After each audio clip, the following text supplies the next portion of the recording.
right, you guys. So for the last part of our unit 1, we're finally done. We're gonna do a speech where you guys are gonna present a speech. It's going to be considered integration of knowledge. You guys have to be in groups of 2 or 3. I know I have a lot of introverts in here as well.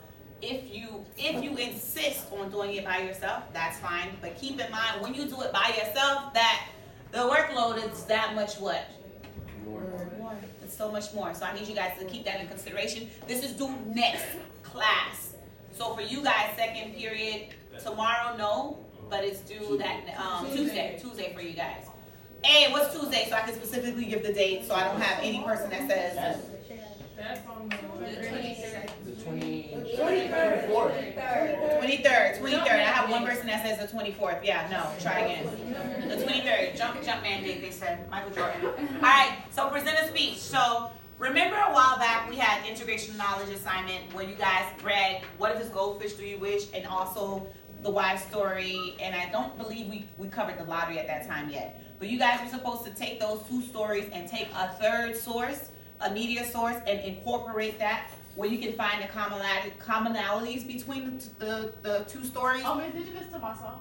What song? That I did. Oh my, I thought you were so off topic. I was about to get on you. I saw that she was thinking. It's like, what are you doing?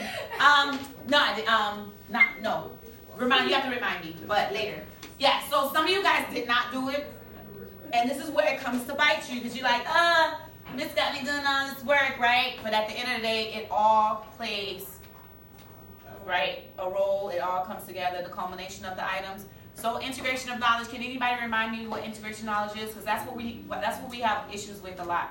So, the integration of knowledge is when like you have a source, but like you use another source, right? To like make it like you use another source that relates to the original. Very good, very good. So you have to find that common thread, that commonality, synthesize the information. That's the problem that we're having, that synthesis part. So we're taking it a step further. So if you did that assignment, kudos to you. You won't be completely blindsided by this. You guys are going to present a speech. Somebody read this for me, please, loudly. Yes. I forgot. Yes. The collection explores the significance of our relationships with others as individuals and in groups.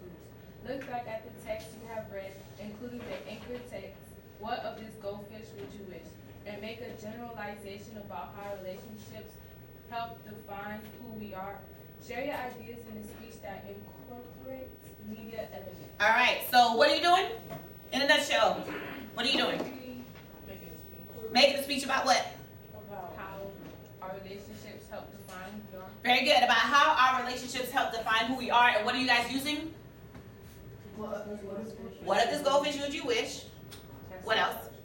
You guys have to use a minimum of 3. All right, a minimum of 3. Oh, the gas. You guys have to use a minimum of 3. We read 5. We read, in addition to the lottery, What of the Goldfish Do You Wish? And the wife story. You guys also have the 2 that we read. The flag stands for Texas? tolerance, and the Texas court case, Texas versus Johnson. And I'm pretty sure you guys aren't going to read those because those are more informational and you guys shy away from that. But you guys have to read, utilize 3 of the sources. So on page 41 in collections, it breaks down every step that you guys must take in order to have a well-rounded speech. What I would like you guys to be is creative. Use your creativity to get this done. So you're going to incorporate basically the same thing that you guys did for the other assignment. You can pull from a song. Kendrick Lamar is a good option. Lauryn Hill, Bob Marley, or any other person that you may think of that, remember, the lyrics cannot be explicit. Yes. You're going to say, can I use curse words? I mean, there's clean versions of songs now, so even though it doesn't have the same effect, it may not have the same effect. I understand what you mean. I really do. But you guys know what I mean by explicit, so make sure you use your judgment. Yes? So like when we did it the first time, we didn't get those papers back. They should be on Edmodo. Remember, you guys supposed to upload on Edmodo. Nah. You didn't? Nah. We did it. Nah. The paper. Huh? You said you could put pictures? I'm sorry? I can't get it. Yes, you can also use pictures as well. Oh, yeah, project. Yes, a project. You need to fill your buddy in. Yes. Can we bring like an object on the show? You can bring object too, but let me give you guys the components of it. So the components of it consist of the speech. It has to be a PowerPoint presentation attached to that speech. The PowerPoint presentation, I don't care how many slides you have, you guys don't overdo it and give us like 15 slides. It's a maximum of 3 minutes long. Your presentation is 3 minutes long. So between you and your partner or partners, 3 minutes, really quick. So as far as your PowerPoint is concerned, don't put every single thing that you're going to discuss on that PowerPoint. Put bullets, illustrations, examples, and then expound on it on your oral presentation. So don't give me like 25 slides and you sit there and read like how you guys would be bored out of your mind if I came in here and I said, presents a clear logical thesis statement, provide evidence from the text to illustrate the thesis, incorporates appropriate images. Like at some point you guys are rolling your eyes and your eyes are falling, going in the back of your head, and you are thinking about what are you going to do later when you leave my class. I need you guys to really be in tune with your audience. Look at their body language. Pep up your step. In other words, if you see that they look bored, you need to, like you guys call me. Scream at him. Hey. No, not scream. Not scream. Absolutely not. No.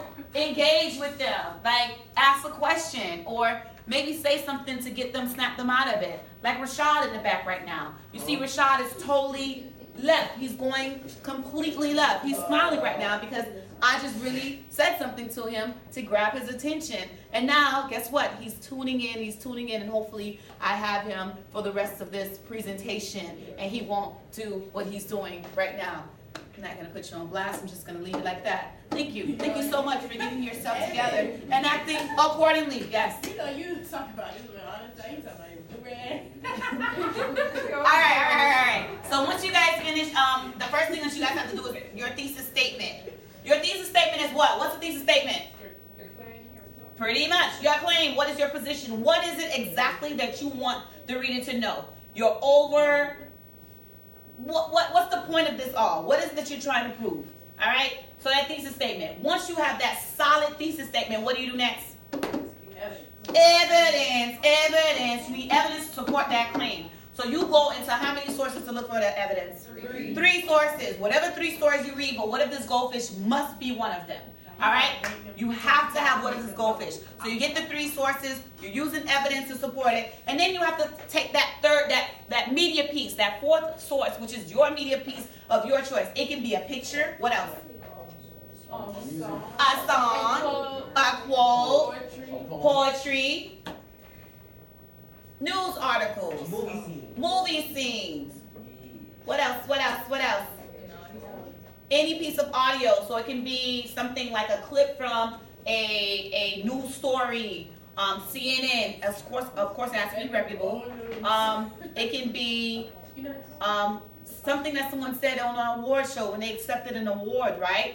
Being that this is our topic, you might be able to find something on that. It can be something. It can be something that you encountered with your parents, right? It can be a story that you encountered with your parents and tying it in to another source. Like we have real life experiences that can tie into this as well. Make that connection with you. Look at your audience. Draw your audience in. Look at the demographics of your audience, right? Sometimes you say something, and because everyone in the audience or someone in the audience can relate, all of a sudden they're drawn in to what you're talking about.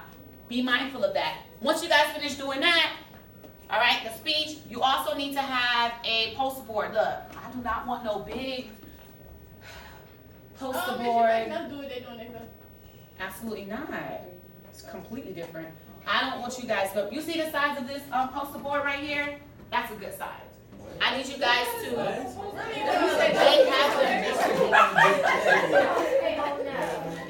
y'all done?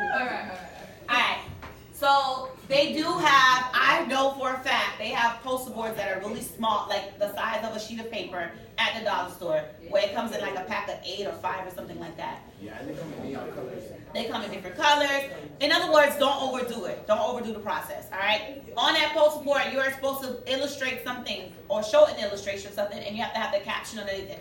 Why, Miss? What's the point of all of that? Because I need you guys to draw into text features, because sometimes you guys forget text features and the importance of text features, how well illustrations and captions and titles and all of that good stuff can help you hone into the story's theme or the message behind the story. All right? So you need to have a poster board illustration, and it could be anything that you feel connects to that story, to those texts. Because I can have a picture of a palette of eyeshadow from MAC, right? And it have a whole bunch of different colors in it, right? And then I show it to you guys and I present it to you. You guys are like, okay, that's makeup, eyeshadow. What's the purpose of that? But in order for me to hone into this topic, I can say that the colors represent the different cultures that we have, right? And how we need to be accepting of all. It's a stretch, accepting of all. We use all the colors to come up with a masterpiece, which is the person's face being what? Done up, or as you guys say, beat, or as you guys say, more glamorous. Okay, so it accentuates the beauty, being that they're different. The different colors accentuates the person's beauty, etc., etc. That's a stretch, but hopefully you guys got the point of that. Meaning, what I see, my interpretation of something and your interpretation of something could be completely different. But as long as I'm able to explain it in a way, we'll have the caption in it as well. That helps the entire thing. Hold on for a second. And then finally, you guys also have to have a written paper typed up. It doesn't have to be an essay, a long drawn out essay. It just has to answer this question. Yes? You guys can bounce off each other. She asked if there's only one person that speaks. You guys can take turns bouncing off of each other. All right? So at the end of the day, you guys, the explicit instructions are on Edmodo. They're on Edmodo. So page 41 is where it starts. You guys have any questions, go ahead and send me information on Edmodo. I'll turn my notifications on so I can answer. Yes? Rashad? How much grades is it worth? 4 grades. Just goes to this market. Yeah, and it closes up this market period. Yes, ma'am. Yes. Oh, that's perfect. But man, you know you don't be great.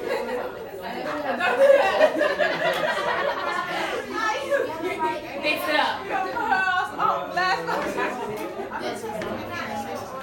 Alright, any questions? Wait, what happened? Alright, so you guys, this is due next class, so that's why I told you guys to pair up. Go ahead and pair up. No, you don't have to dress up. I'm not gonna do that to you guys. So for you guys, it's due next Tuesday. Exchange numbers. If you guys have to link up over the weekend, if you need to call each other, email, Snapchat, this is the time to do it. Any questions? Alright. What day is it due for odd? Oh, for odd is due on Monday. For even it's due on Tuesday. Monday, Tuesday. Look on Edmodo. Don't overdo it. No excuses. Because 10th graders don't what? Follow the rest. And majority y'all got F's.